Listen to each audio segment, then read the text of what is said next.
지난주 목요일이었었죠.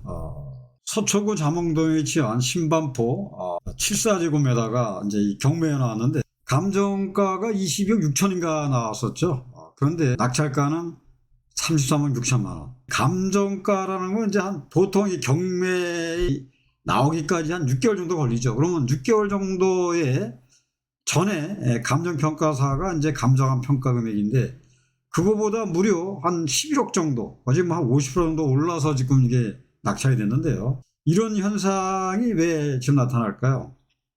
이게 이제 이 똘똘한 한 채를 마련하기 위한 어떤 그런 영향으로도 볼 수가 있고요. 또 더군다나 또 이제 이 강남 상구하고 용산구는 이제 투기과열지구지 않습니까? 그러다 보니까 이제 토지거래를 받아야 되고, 그러다 보면은 토지거래 돈은 있는데 토지거래 허가를 받을 수 없는 분들 입장에서는 경매를 또 노려볼 하겠죠. 그래서 33억 6천원 돈을 들여서 이걸 이제 낙찰을 받은 것 같습니다. 또 이 투기과열지구에는 이제 토지거래 허가를 맡으려면 그 자금 조달 계약서라든가 뭐 이런 그 이용계획서 등등 제출도 해야 되는데 이 경매를 받으면 이제 그게 면제가 되죠. 그 다음에 또 대출도 한 50% 정도가 됩니다. 그런 사람은 돈이 있는 상태에서 대출 좀 받고 해서 사놓으면 진짜 똘똘한 한 채 받을 수 있는 그런 시장이 바로 이 강남구 같습니다.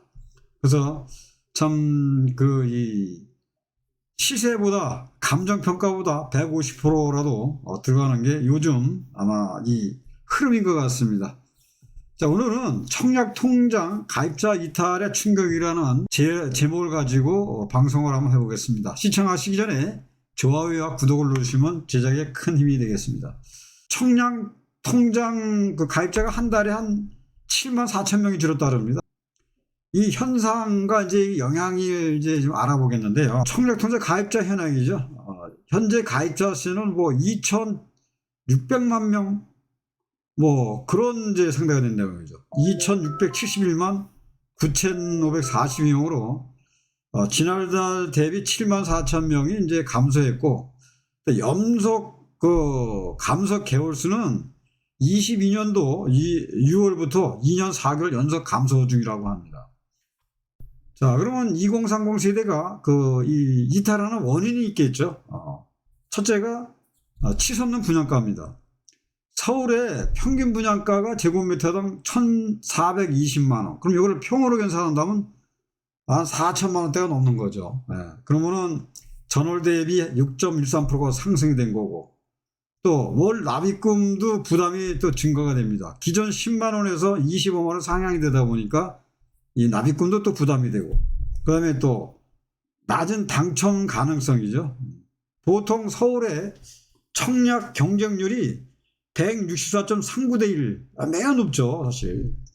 그 다음에 또 서울 같은 데는 또 가점제를 보지 않습니까? 그냥 누워서 이게 경쟁을 하는 게 아니라 또 이 가점제로 하기 때문에 사실 2030 세대에게는 크게 진짜 어떤 그런 매력 있는 그런 통장은 아니죠. 그러다 보니까 지금 이 이탈 중에 원인이 이렇게 된다 보시면 되겠습니다. 그 다음에 4050 세대도 좌절이죠. 그 다음에 이제 또 특별공급 물량이 증가하다 보니까 또 신혼부부나 신생아 우선공급 확대는 또는 소외감도 받죠.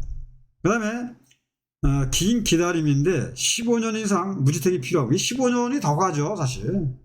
여기 양천구 신월 이동에 거기에 이 69점 만점이죠. 그러니까 부양가족이 2명일 때 최고 점수가 69점입니다.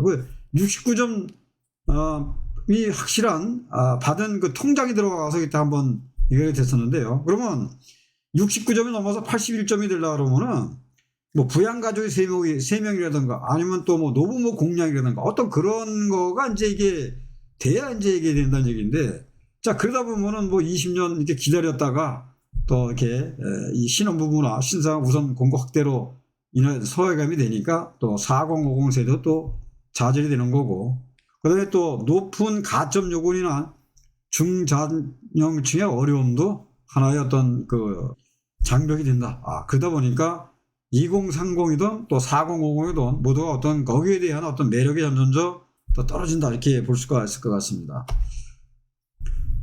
또 청약 통장의 제도적 문제점이 있었죠. 저금리 상품으로 전락했다는 얘기입니다. 청약 통장 금리가 보통 2.3에서 3.1%인데 위에 시중 금리보다 낮다는 얘기죠. 3.5에서 3.9. 요새는 이제 금리가 높아지다 보니까 돈도 한 예를 들어서 그 부동산 쪽에 투자하는 것보다는 은행에 넣어서 은행에서 4%대 어떤 금리를 간다면 그게 낫다 그래서 돈을 넣고 계신 분도 있죠.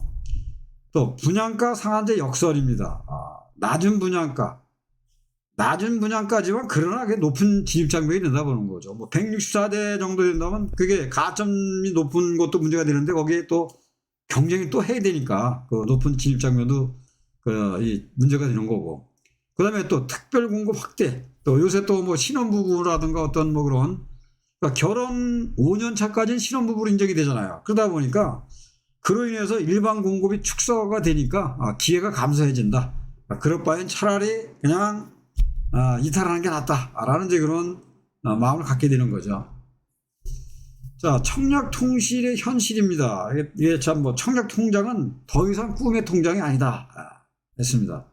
옛날에는 이 청약 통장도 예를 들어서 이렇게 서울시가 1,500만 원, 1,000만 원 해가지고 지방 400만 원까지 나오지 않았습니까? 그러면 또 400만 원도 또 대출로 받았어요. 또 그러면 이자만 내면은 그 통장으로서 갖다 이제 이 신청을 청약을 할 수 있었습니다. 그렇게 해서라도 이렇게 그 이자를 내더라도 그게 큰 도움이 된다 그래서 이렇게 했는데 지금은 이렇게 현실적으로 봤을 때 좌절된 희망이고 또 너무 또 긴 기다림이다. 그 다음에 또 높은 진입장벽이고 내 집 마련의 꿈이 이제 통장이 아니다. 그래서 여기에 대한 어떤 그러한 마음이 이탈의 중심에 있을 거로 보여지고 있습니다. 자, 향후 전망이죠. 제도 개선이 필요합니다. 청약제도의 형평성과 실효성을 재검토해 줘야죠. 그러니까 대안모색, 실제 내 집 마련을 위한 현실적인 방안 탐색, 시장 변화와 관찰이죠. 부동산 시장 동향과 정책 변화의 주시죠.